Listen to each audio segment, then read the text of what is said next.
مشغول ہو جائے یا بھول جائے، بزی ہو جائے اور صبح کے اذکار سورج نکلنے سے پہلے پہلے نہ کر سکے تو اس کو بعد میں بھی کرنا چاہیے، چھوڑنا نہیں چاہیے ہر حال میں۔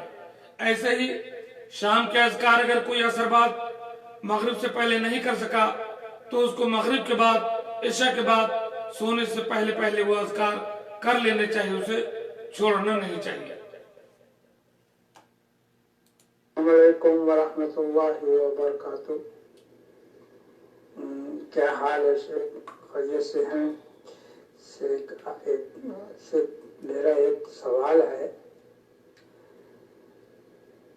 کہ اگر 40 دن سے زیادہ بھی لوگ جو ناک کے نیچے والا بال اور بغل کا 40 دن سے زیادہ جو گزر جاتا ہے، اگر وہ بال نہیں کاٹتے ہیں تو کیا وہ گناہگار ہوں گے؟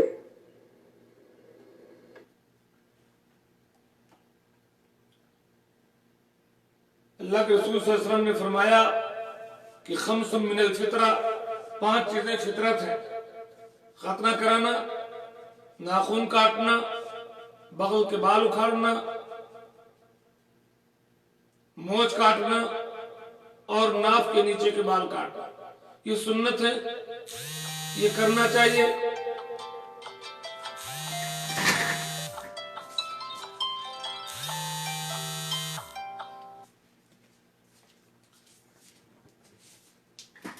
یہ صفائی اور طہارت کے لیے بہت ضروری ہے۔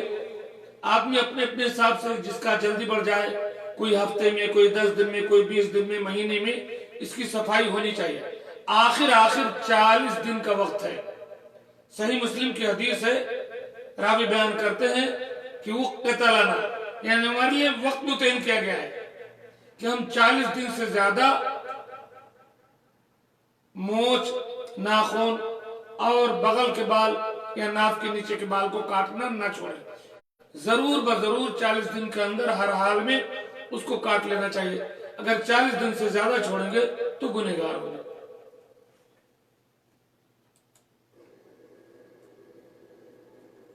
شیخ میرا دوسرا سوال یہ ہے، پائجامہ یا پینٹ یا لنگی جو لوگ تھکنے سے نیچے لٹکائے رہتے ہیں، ان کے بارے میں حدیث کی روشنی میں آپ بتائیے۔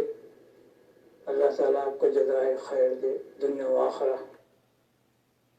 بہت افسوس کی بات ہے کہ جن کو نیچے لٹکانا تھا انہوں نے اوپر چڑھا لیا، اور جن کو اوپر چڑھانا تھا انہوں نے نیچے لٹکا لیا۔ عورتوں کو چاہیے تھا کہ نیچے لٹکائے، اپنے قدم بھی ڈھکے رکھے، لیکن عورتوں نے اوپر چڑھا کر کے اپنا جسم دکھانا شروع کر دیا۔ اور مردوں کو اوپر چڑھانا تھا لیکن مردوں نے اس کی مخالفت میں نیچے لٹکا دیا۔ یعنی پوری کی پوری اللہ اور اس کے رسول کے حکم کی مخالفت پر یہ امت مسلمہ جی رہی ہے۔ بہت افسوس کی بات ہے، سخت گناہ ہے ٹخنے سے نیچے کپڑا پہننا۔ اللہ کے رسول صلی اللہ علیہ وسلم نے فرمایا ما اسفل من الکعبین ففی النار، ٹخنے سے نیچے جو ہوگا وہ جہنم میں ہوگا۔ اگر چاہے وہ توپ ہو، چاہے لنگی ہو، چاہے پیجامہ ہو، چاہے پینٹ، اینی ون کچھ بھی ہو، حرام ہے، یہ گناہ کبیرہ ہے۔ میرے خیال سے سوالات ختم ہوئے، سوال شاید اور ہے، دیکھتا ہوں۔